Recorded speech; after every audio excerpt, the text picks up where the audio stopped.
So, Andy, do you have any interest in becoming the next NCAA president? Heck no. No way. Like, that job is just made for people to yell at you because most of the decisions get made by university presidents. So, you don't have a ton of power. Now, you should be more of a consensus builder than Mark Emmert was, especially toward the end. But there's sometimes where there's nothing you can do, and all you're going to do is get yelled at. Yeah. Andy, it seems to me, if you're ever on a job interview, at the end they say, do you have any questions for me? Every candidate should go, yeah, what is the job right now? What do you exactly want me to do? Yeah, I don't think that's the end of the interview question. I think that's the question you ask before you go to it. Like, I need a clear picture of what you want because, we don't know how college sports is going to be governed within the next 10, 15 years. Things are going to change pretty rapidly. And I want to know, what does the NCAA want? And by the NCAA, I'm not talking about the national office. What are the presidents of the universities who make these decisions? What do they want out of that person? Do they want someone who's going to just, be there for the death rattle and then a new organization formed somewhere else? Or do they want someone who's kind of visionary, has a big imagination, who can maybe lead them into whatever the next version is of college sports governance? And until that's made clear, I don't know that we're going to get a real idea of what the candidate pool is.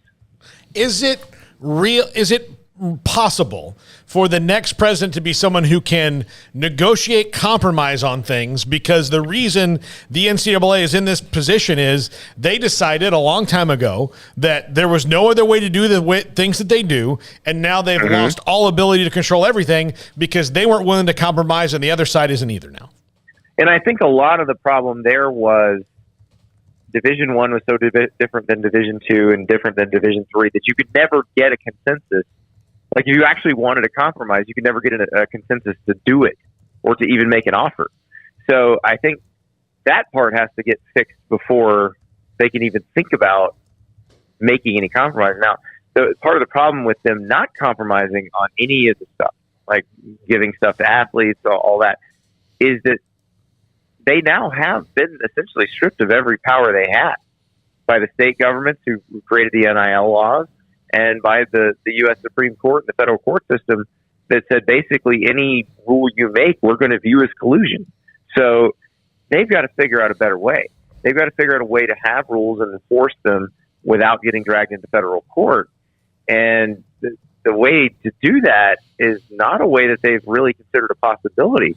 The way you do that is you make the athletes employees and they form a union and you have a collective bargaining agreement. I mean, because if you do, then you can say, well, you guys agreed to this. And if somebody wants to sue, anybody can sue anybody in America, but that suit's getting kicked. The judge is going to say, you got a CBA. Take it up with your union. So as much as they have tried to avoid this probability, I wonder now, are school presidents looking at this and going, well, that actually might be the easiest thing for us at this point. Yeah, I agree. You also have a column on A&M and the donors, and we know that they've had some great recruiting classes, and even well before it looks like NIL, although we could all have tongue-in-cheek comments about anybody that always seems to have a very high recruiting class. Your thoughts? What did you find out? Well, they got the money flowing, and they got it flowing in a couple directions. They've got a bunch of money coming in for capital improvement, so kind of the old way, and then they're ramping up their NIL fund. They've got a collective there that they just call it the fund as a joke amongst themselves, but they have an NIL fund, which those have popped up all over. There's one that serves Tennessee. I'm writing about one for tomorrow that serves Florida. There's a big one that serves Miami. There's one that serves Oregon. Little birdie told me that Baylor might have one in the works and have one ready soon that you might be hearing about. So it's everybody's got to have something like this, something that kind of helps $30 million for this recruiting class.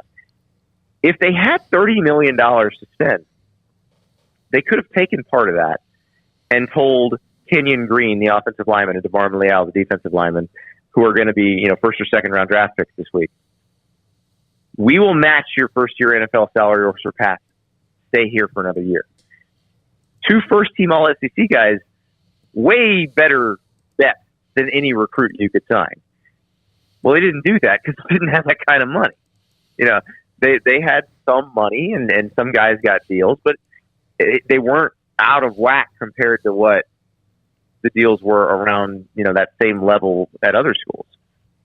Andy, you've obviously been covering the game, been a part of the game for a long time now. We all love college football. I mean, that's 95% of what this show talks about, is what you talk about. Just knowing where we were just a few years ago and seeing what all is going on right now, I think we all are on board with NIL, and just some believe there should be a little more structure to it. But just what do you think of the current landscape of college football as it sits now? Oh, I love it. This is what I've been waiting for years. This is America. You're worth whatever somebody wants to pay you. So if people want to buy recruits, buy them. I don't care.